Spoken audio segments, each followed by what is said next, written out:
Hello students, today we start our second chapter of class 12th, which is sexual reproduction in flowering plants. These flowering plants are also termed as angiosperms.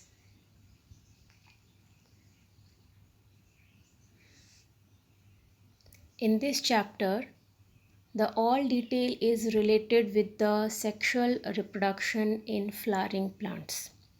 So as we already discussed the different events present in sexual reproduction, the events are pre-fertilization, fertilization and post-fertilization. ये हमने पिछले chapter में events study करी थी कि जब भी sexual reproduction होता है so there are three different events related with the sexual reproduction. The first event is pre-fertilization, second is fertilization, and third is post-fertilization. When we discussed the sexual reproduction in angiosperms, this fertilization is termed as double fertilization. Angiosperms के अंदर जो fusion है mail और female gametes का वो कुछ different तरीके से होता है और उस पर्टिकुलर फर्टिलाइजेशन को हम क्या कहेंगे, double fertilisation. So the three events related with the sexual reproduction in angiosperms are pre-fertilization, double fertilization and post-fertilization. So let's discuss first pre-fertilization. What are the structures and what are the events related with this pre-fertilization? So the first structure is, we are discussing the male reproductive part of the plant in the first heading. First, we have to know the different parts of the flower. See, this is bract. This is leaf-like structure present at the base of the pedicel from which from the stem it is originated. Stem का वो portion जहाँ से ये pedicel originate होती है वहाँ leaf like structure bract के form में पाई जाती हैं. The stock of the flower is called pedicel. These green colored leaf like structures are called sepals, which protects the flower in their bud condition. The colored portion of the flower are the petals, which are necessary to attract the insects for pollination. Now, inside view of this flower is it contain both the male and female reproductive organs. So this flower is bisexual. Bisexual flower are those flowers which contain both the male and female reproductive organ in a same flower. So this flower is the example of bisexual flower. So in this, the female reproductive part is the pistil, which is composed of stigma, style and ovary. So in the center of this flower, the upper portion is the stigma, this tube-like structure is the style, and this bulb or globular end is the ovary. So this is the female reproductive part of the flower which is called as pistil or carpel. Pistil का ही एक और नाम क्या आ जाएगा, carpel. तो कोई भी female जो रिप्रोडक्टिव पार्ट है फ्लावर का वो पिस्टल है, वो कार्पल है, which consist of three parts, upper most stigma, in between style and the end portion is the ovary. Now the male reproductive part of the flower is stamen. जो male reproductive part है वो क्या हो जाएगा, stamen, which composed of filament and anther. इस female के चारों तरफ आप ये जो पोर्शन देख रहे हो, these all are the stamens and every stamen is composed of two structures, the filament and the anther, and this anther is bilobed. It composed of two lobes. So these two lobes are the anthers and this is the filament, and together this is referred as the stamen, which represents the male reproductive part of the flower. Okay, now let's go with the male reproductive part of the flower, that is stamen. So stamen, this is the stamen which contains filament and anther. Next is microsporangium. Inside this anther, as you see this diagram, this anther is bilobed, and there are 4 circles present inside this anther. These 4 circle represents the microsporangia. The plural is microsporangia and the singular is microsporangium. ठीक है, एक stamen है, stamen के अंदर filament है, anther है, anther के अंदर ये जो 4 सर्कल्स आप देख पा रहे हो, these 4 circles are the microsporangium, and inside these circles there is formation of pollen grains. So these 3 are related with the male reproductive system. First is stamen, then microsporangium, and then the pollen grains. So this stamen is composed of anther and filament. This anther is bilobed, and this anther is related with the shape of tetragon. It is 4-sided tetragonal structure which consists of 4 microsporangia. These 4 circles represents the microsporangia. Stamen के अंदर filament anther है, उसकी जो structure है वो टेट्रागन जैसी होती है, 4-साइडेड यानी 4 कोने आप उसके देख सकते हो, और हर कोने के अंदर आपको सर्कल दिखाई देगा, and these circles are the microsporangia, और इन्हीं माइक्रोस्पोरेंजिया या इन्हीं सर्कल्स के अंदर किसकी फॉर्मेशन हो जाएगी, पॉलन ग्रेन्स की. नाउ माइक्रोस्पोरेंजियम, अब हम एक जो ये माइक्रोस्पोरेंजियम है इसके बारे में पढ़ेंगे. It is surrounded by 4 wall layers. कितनी लेयर्स प्रेजेंट होती हैं इसके ऊपर, 4. 4 wall layers are present over this microsporangium. Okay, 1, then second, then 2 more, and these are the walls. So this outermost wall is the epidermis. Inside this there is endothecium. Inside the 2 layers are the middle layers, and the innermost layer present in the microsporangium is tapetum. Okay, so the outermost one layer is epidermis. Below this epidermis a single layer is endothecium. Below this in endothecium there are 2 layers of middle layers, and the innermost layer is the tapetum. So this is the typical structure of a particular microsporangium. Now what is the function of these walls. In ये जो 4 walls हमने पढ़ी हैं इनका क्या काम है, क्या फंक्शन ये ऑपरेट करते हैं. So the outer most walls in the form of epidermis, endothecium and middle layers, they are protective in nature. The function is of protection. एक तो ये क्या करते हैं, प्रोटेक्शन देने का काम करते हैं, and the second thing is it helps in dehiscence of anther to release the pollens. देखिए ये जो माइक्रोस्पोरेंजियम है वो किसके अंदर बन रहा है, एंथर के अंदर. क्लियर, एक एंथर के अंदर ये जो 4 डॉट्स हैं ये क्या हो गए हैं, माइक्रोस्पोरेंजियम. ये जो माइक्रोस्पोरेंजियम इसमें ये 4 लेयर्स हैं, जिसमें से एपिडर्मिस, एंडोथीशियम, मिडल लेयर्स क्या करती हैं, इसके अंदर जो भी चीज़ें हैं उसको प्रोटेक्ट करने का काम करेंगी, और जैसे ही वो स्ट्रक्चर्स डेवलप हो जाएंगी ये वॉल रैप्चर हो जाती हैं, and the newly developing cells come out in the surrounding. इसके अंदर जो पॉलन ग्रेन्स बनेंगे वो कहाँ आ जाएंगे, फिर सराउंडिंग के अंदर. Now the inner most layer is the tapetum. So this tapetum is the innermost wall of the microsporangium and it nourishes the developing pollen grains. होता क्या है, ये जो सेंटर आप बीच में देख रहे हो इसके अंदर किसकी फॉर्मेशन होगी, pollen grains की फॉर्मेशन होती है, and this tapetum is very closely associated with the pollen grains. So the function of tapetum is it nourishes the developing pollen grains. जो भी पॉलन ग्रेन्स अंदर ही अंदर बन रहे हैं उनको नरिश करने का काम किसका है? टैपेटम का, और इस पर क्वेश्चन पूछा जाता है।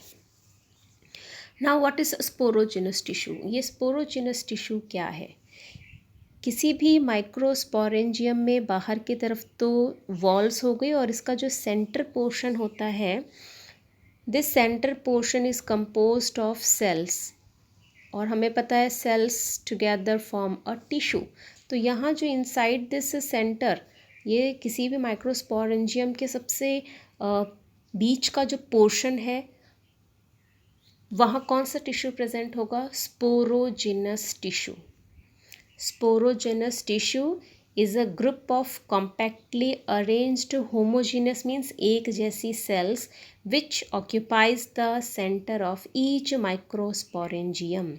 हर माइक्रोस्पोरेंजियम के सेंटर में जो टिश्यू प्रेजेंट होता है वो टिश्यू होगा स्पोरोजिनस टिश्यू, जिसमें सारी के सारी एक ही जैसी सेल्स पाई जाती हैं। Now next is microsporogenesis। Microsporogenesis. Micro term is mostly related with the male। जब भी हम माइक्रो नाम काम में लेते हैं तो ये आपको आइडिया लगा लेना है कि यहाँ किसी मेल से रिलेटेड बात हो रही है। नेक्स्ट इज स्पोरोजेनेसिस, यानी हम मेल के अंदर कुछ जेनेसिस करने की कोशिश कर रहे हैं। So the definition is the process through which cells of the sporogenous tissues undergo meiotic divisions to form microspore tetrad. किसकी फॉर्मेशन होती है? Microspore tetrad.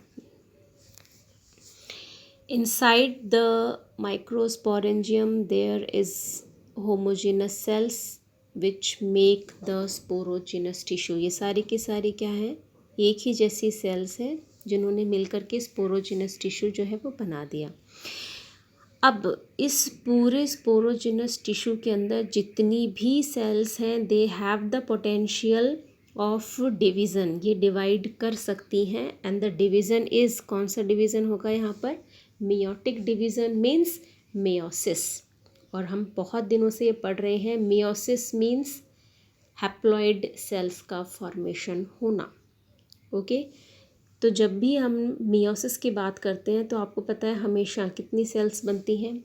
4, because this meiosis is composed of meiosis first and meiosis second. ठीक है, जब meiosis first हुआ 2 sales बनी, फिर जब मियोसिस सेकेंड होता है तो उन दोनों सेल्स से टोटल कितनी बन जाएंगी? 4 सेल बन जाती हैं। Now these 4 cells are called as tetrad. 4 हैं तो टेट्राड है, और ये मेल की बात हो रही है इसलिए हम यहाँ कहेंगे microspore tetrad. Okay, so microsporogenesis is the process through which the cells of this sporogenous tissues undergo meiotic division and there is formation of 4 haploid microspore tetrads। क्योंकि meiosis हो गया है तो ये चारों के चारों सेल्स कैसी रहेंगी? haploid। okay, the second definition of this microsporogenesis is it is the process of formation of microspores। जो पॉलन ग्रेन्स की हम बात कर रहे हैं उन्हीं पॉलन ग्रेन्स को पहले क्या कहा जाता है? माइक्रोस्पोर्स कहा जाता है। यानी यहाँ हम पॉलन ग्रेन्स की फॉर्मेशन की बात कर रहे हैं। So the process of formation of microspores from pollen mother cell. अब यहाँ पे इन्हीं सेल्स को इन्होंने क्या नाम दे दिया गया है? Pollen mother cell, PMC, pollen mother cell. ये जितनी भी सेल्स हैं सारी के सारे पॉलन मदर सेल्स हैं and together these cells composed the sporogenous tissue. और इन्हीं सब सेल्स ने मिलकर के क्या बना दिया था? Sporogenous tissues. These sporogenous tissues undergo in meiotic division and there is formation of 4 microspore tetrad। Clear? Now different points related with the pollen grains. यहाँ ये जो माइक्रोस्पोर बन चुका है, so these 4 microspores converts into 4 pollen grains. ये जो 4 microspore tetrad जो बना था, these tetrad further proceed and develop into pollen grains. Clear? तो यहाँ हमने स्टैमिन पढ़ लिया, स्टैमिन के अंदर माइक्रोस्पोरेंजियम पढ़ा और फिर क्या आ गया, pollen grains. So in the pollen grains,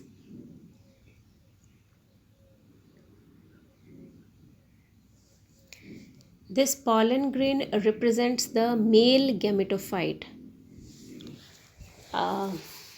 जैसे फीमेल गैमेटोफाइट के लिए हम लोग एम्ब्रियोसैक जो वर्ड है वो काम में लेते हैं, हम आगे इसके बारे में पढ़ेंगे, पर अभी आपको सिर्फ ये याद रखना है कि रिप्रोडक्शन में यानी फर्टिलाइजेशन में जो स्ट्रक्चर इन्वॉल्व होती है, जो पार्टिसिपेट करती है, वो हो गया है pollen grain. That's why it is termed as the male gametophyte, because it contains the male gametes which fuses with the female gamete.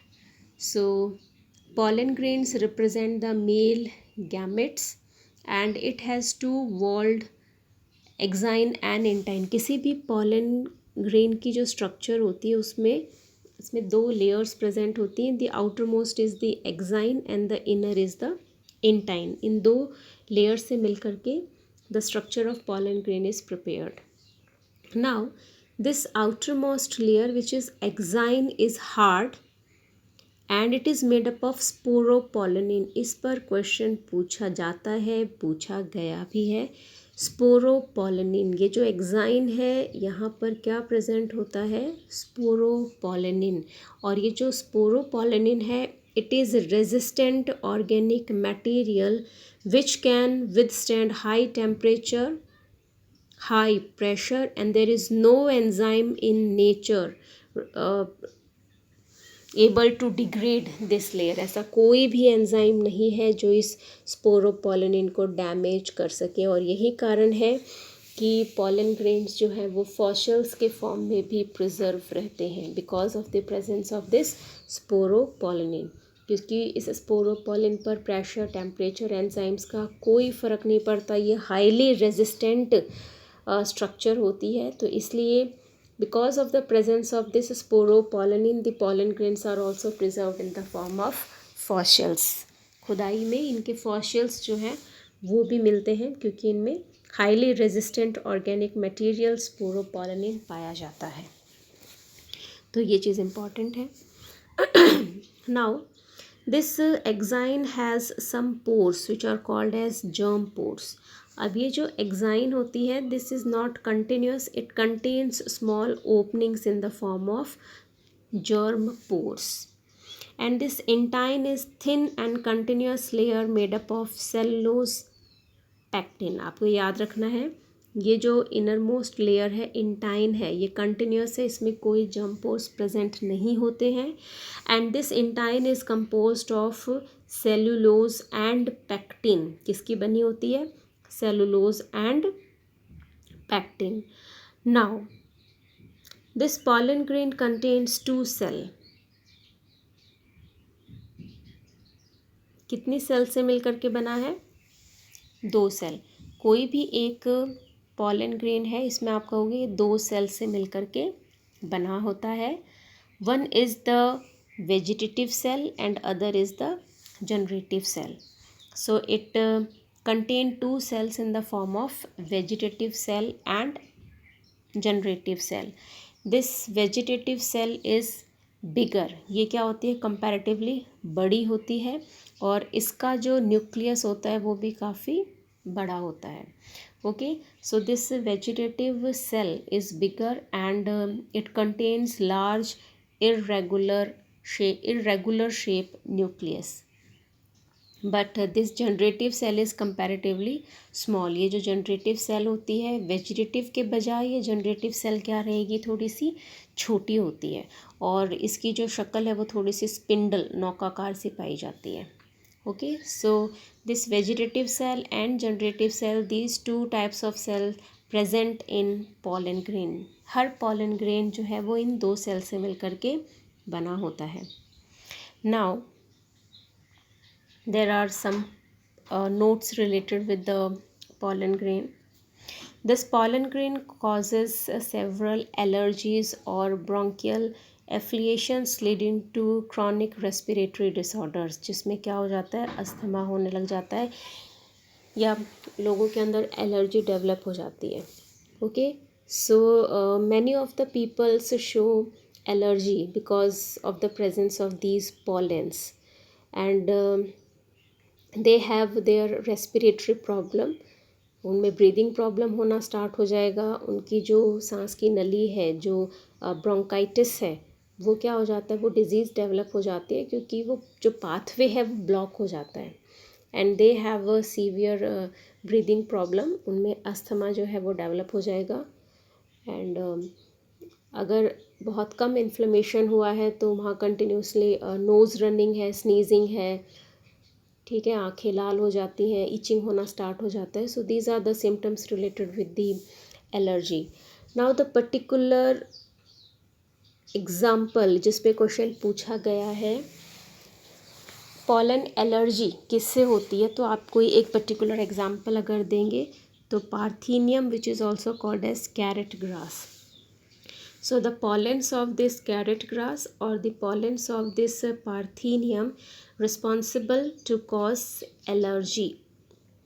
This is important. So sporopollening जो टॉपिक है उससे क्वेश्चन पूछा गया है, पार्थीनियम यानी carrot grass से related जो है उससे क्वेश्चन पूछा गया है, टैपेटम है उसका क्वेश्चन पूछा गया है. So these are some of the important questions related with this segment. So that's all for today's video. Thank you.